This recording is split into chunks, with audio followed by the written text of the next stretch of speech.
সকালবেলা পুকুরে জাল নেমেছিল। এবার জাল নামতে পুকুরেতে দেখা গেল যে জাল টানতে টানতে জাল যখন ছাড়াই হচ্ছে তখন জাল থেকে একটা পিস্তল উঠে আসে, বন্দুক।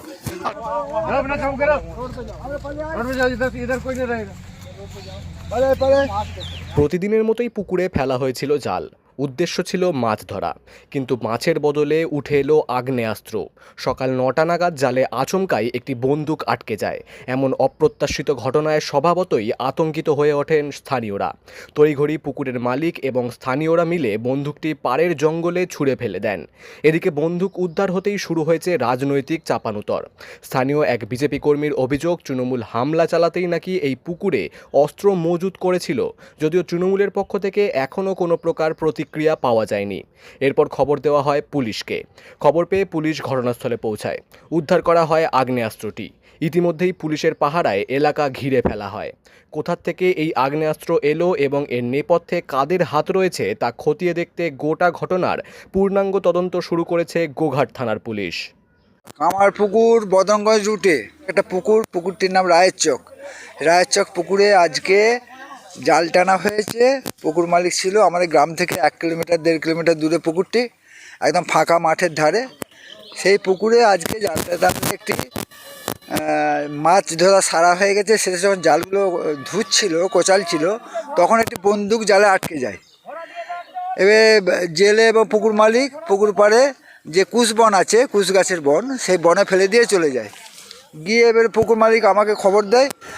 আমি যথারীতি এখানকার স্থানীয় যে বিজেপি নেতৃত্ব তাদেরকে খবর দিই, আবার সিভিকদের খবর দিই। সিভিকদের যারা দায়িত্বে আছেন, সিভিক এবার থানাকে খবর দেয়। থানা এবার বাহিনী নিয়ে এসে পুকুরে আবার জাল দেওয়া হচ্ছে। আরও বন্দুক আছে কিনা চেক করা হচ্ছে। একটা বন্দুক উদ্ধার হয়েছে। হ্যাঁ, আবার এসে আবার বড়বাবুর নির্দেশে, থানার বড়বাবুর নির্দেশে আবার পুকুরে জাল দিয়ে চেক করে দেখা হচ্ছে। আরও পাশাপাশি আর একটা পুকুরে দেখার কথা, বড়বাবুর যা নির্দেশ। পুকুর মালিক দিকে ডাকা হয়েছে, বাহিনী আছে। দেখা যাক। এটা তো এই খুব বেশি দিনের ঘটনা নয়, 2-4 দিন আগে ঘটনা। কেননা কিছুদিন আগে জাল দেওয়া হয়েছিল, তখন এগুলো পাওয়া যায়নি। 2-4 দিনের মধ্যেই এই মালগুলো, মানে এইসব বড় মাল ছোটো মাল আরও কি বেরোবে জানি না, এসবগুলো ফেলে গেছে। আমার পরিচয়, আমার তারার জনকল্যাণ সমিতির সেক্রেটারি। আমার নাম রামমোহন চক্রবর্তী।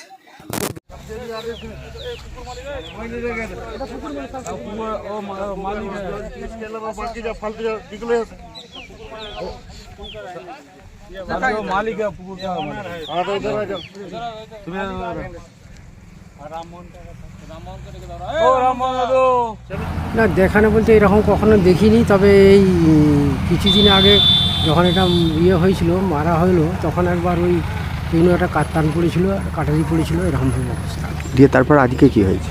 আজকে আবার ওই সকালবেলা জাল নামানো হচ্ছিল। জাল এবার আসতে ওরা খুব দেরিও করেছিল। আজকে প্রায় 9টার সময় জাল উঠেছে।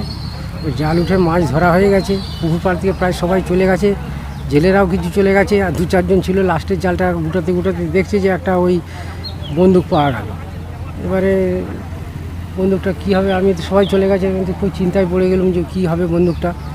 তারপরে এবারে একে ফোন করা হলো, বন্দুকটা এখানে তুলে ফেলে দেওয়া হলো। তারপরে আমি একে ফোন করলাম, করে নিজে দেখে এই ব্যাপার হয়েছে, এটা কী করা যাবে। এলো সবাই মিলে, ছেলেরা এলো, এসে বলে তাহলে এক কাজ করি, ফোন করি। করে সবাইকে ফোন করা হলো, সিভিক পুলিশ বা এদিকে সবাইকে ফোন করে এবারে তারপর থানায় করেছে। থানা থেকে বড়বাবু। আবার কি নতুন করে খোঁজা হচ্ছে? হ্যাঁ, আবার নতুন করে খোঁজা হচ্ছে। আপনার নাম? আমার নাম নবকুমার ঘোষ।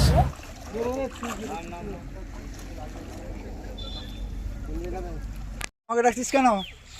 তুমি থাকো না।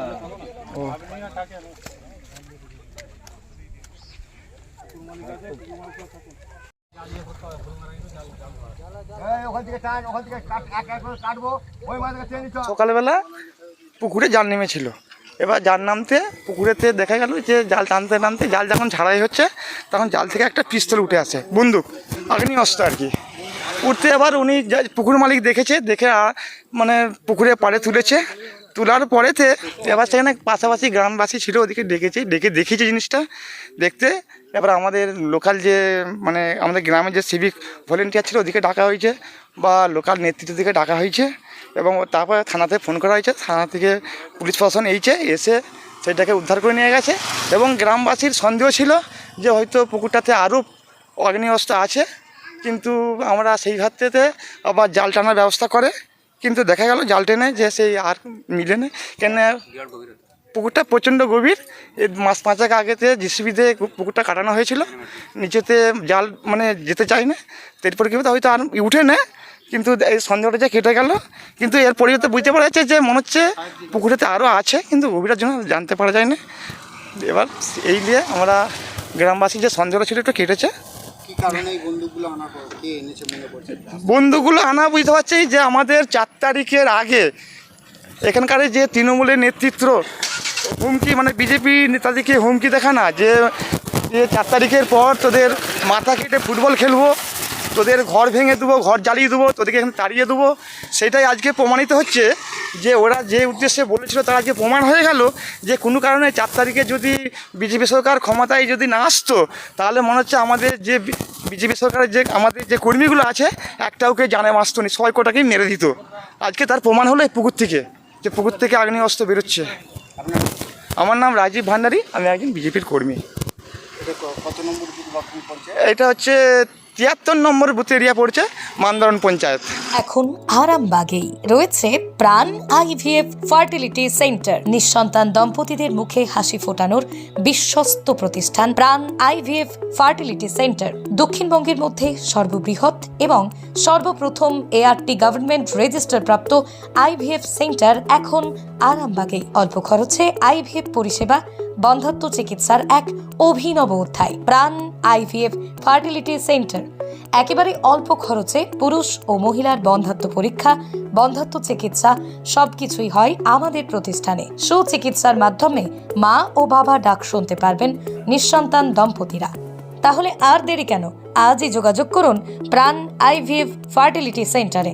ঠিকানা বসন্তপুর, আমতলা, 2 নম্বর রেলগেট, আরামবাগ, হুগলি। যোগাযোগ নম্বর 7865858781 অথবা যোগাযোগ করুন 7908098172 এই নম্বরে।